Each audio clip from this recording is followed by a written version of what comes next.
If you're a filmmaker or an aspiring filmmaker, you owe it to yourself to watch Russian Ark from 2002, directed by Alexander Sokurov. It's one of those rare projects that feels less like a movie and more like a thesis on what cinema could be if you remove every safety net. The headline is famous, a 96-minute uninterrupted Steadicam shot, and when it came out in 2002, it was the longest single-take film ever, and its scale was unprecedented. 2,000 actors, multiple orchestras, dozens of period rooms and costumes inside the Hermitage Museum, all choreographed around one continuous camera movement. Of course, later films like Victoria in 2015, a told in real-time thriller about a young Spanish woman in Berlin who gets swept up with a group of men whose night of partying escalates into a dangerous bank robbery. That, of course, would surpass it in runtime. That movie's 138 minutes. And like Russian Ark, it is a single, continuous take that creates this amazing, intense, immersive experience. But unlike Sakharov's historical pageantry, it's grounded and modern and suspense-driven. Nothing like Russian Ark has ever really attempted this level of historical and logistical complexity.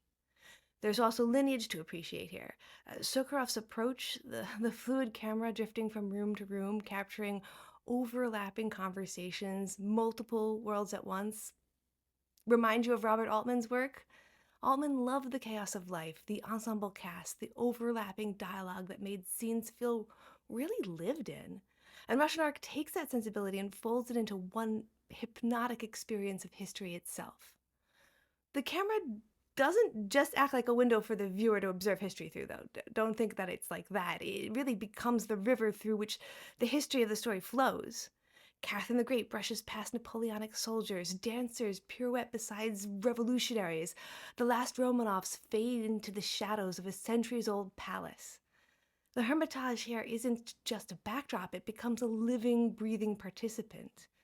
And from a technical standpoint, it's an awe-inspiring experiment in trust and timing and choreography. One mistake, an actor's line, a missed cue, a faulty light, and the day was lost. Yet they made it work, and it took only 4 attempts to get it.